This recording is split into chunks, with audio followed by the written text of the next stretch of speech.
I am having some of this oat bran hot cereal this morning for breakfast, and I have 2 tablespoons of flaxseed meal.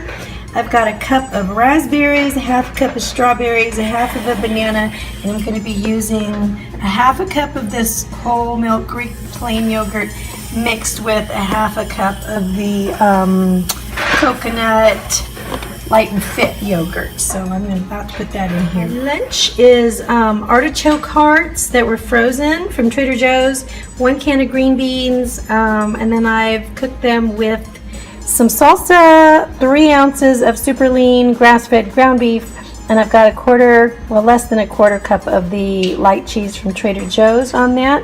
And it really looks really good. I'm sorry, this is just, I can't wait to get into this for lunch. I've got 2 tablespoons of the Sabra hummus, and then I've got 1 of the Ezekiel pitas here. I believe that's 2 points. And then I've got an apple. So what you see here is like a huge amount of fiber. I'll put the amount of fiber online here, and then also I will show you the points. Hi everybody. Okay, I'm back, and I promised you that I would tell you about what it is I'm doing that's a little different here. I'm going to be experimenting on myself again, and so this is what I'm going to be doing. I have been doing a lot of looking into higher fiber, I don't want to say diets, but taking in a higher fiber content and what that truly means for your body. It is amazing, and what I am finding out is that it is one of the most overlooked, best kept secrets, I think, in the diet world and in the world of health and nutrition. You hear a lot of people talk about it. You see people buying Fiber One bars and things like that. But why? Because we know all fiber is good for us, right? That's why I'm going to do it. Fiber keeps you full. But really, fiber is really an amazing, awesome, magical element to a diet. And the more that I find out about it, the more good I'm just blown away. I mean, I first started looking into it while I was looking into this, backing away from refined sugars and trying to keep those down, and how important fiber, a role that fiber has in keeping your insulin levels stable, and so that you don't go for those quick refined sugar fixes. And then I started stumbling upon all the benefits that are naturally come with fiber, and weight loss, and all kinds of other stuff, flattened stomach, and just all these other things started popping out. And I thought, wow, why haven't I heard more about it? Why don't we hear even more about it? Anyway, I got really, really into it, started doing a lot of research, which I'm still doing, and I think it's really exciting.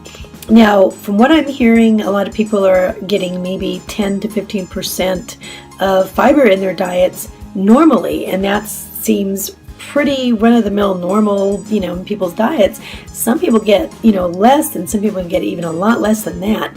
And what's recommended is anywhere from 25 to 30 grams of fiber a day for women, and 30 to 35 for men.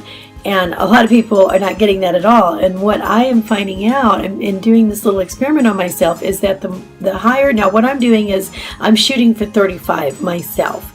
And the reason why is I want to see I really want to see, I think my body can take that. Now, some people can't go, you can't really go from little bits of fiber to heavy fiber overnight, because your body may not be able to process that. And so, your guts are going to start making all kinds of gas, and you're probably going to have uncomfortable feelings and, stuff happening. And so it is something that you may need to increase little bit by bit, so you don't have like a little fiber and go, oh, I can't do fiber, ever again. You don't want to do that, because your body really needs it. You got to keep your colon moving. You got to keep it exercised, and having high fiber in your colon will exercise your colon, keep you from developing that diverticulitis. It will keep you regular, keep your insulin levels low. I mean, you really don't want to go without fiber. You really want to build up to having more fiber if you don't have fiber and if you can't process it. Don't abandon the thought of it. But unless you have something that some kind of a medical condition that really that you can't listen to your doctor, definitely.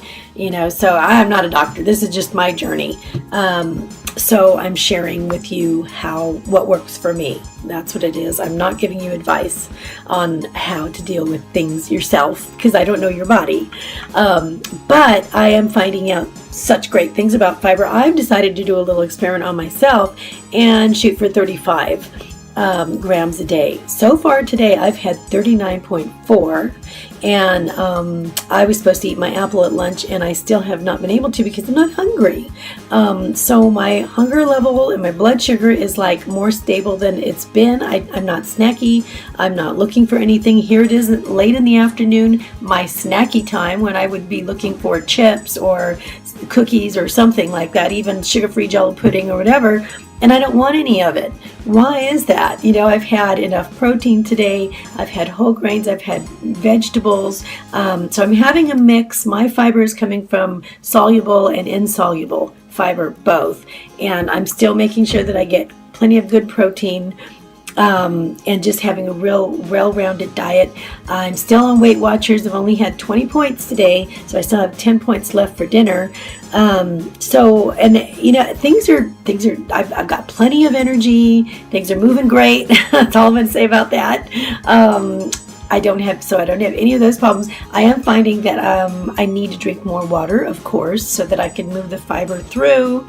And if you're going to be having more whole grains and things like that, of course you're going to need more water the more fiber you have, because you do want to move everything through. You really want to help that clean out. Otherwise, you don't want to cause more of a stoppage or something like that in your system.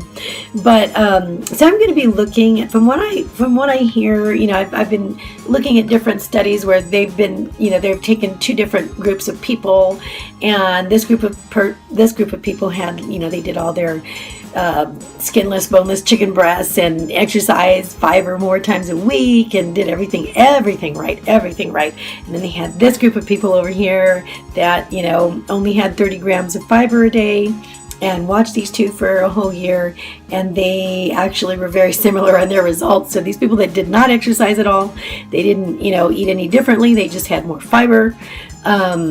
These people over here who exercised like man and watched everything didn't fare far better than these people who just ate more fiber.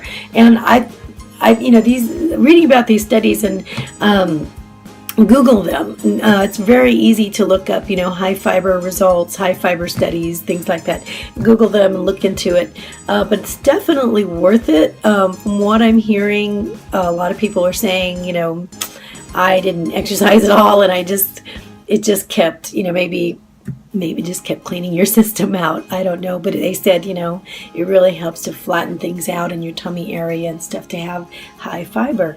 So that's what I'm going to be concentrating on. And so you're going to be seeing what I'm having in my Weight Watchers dailies. You're going to be seeing what I'm having for breakfast, lunch, dinner, and if I even have snacks, because right now eating like this with all this fiber, I didn't want any snacks today. So I don't know if I'm going to need them or not. So anyway, I'll just let you know what's going on and come along for the ride. I'll see you soon. Love you guys.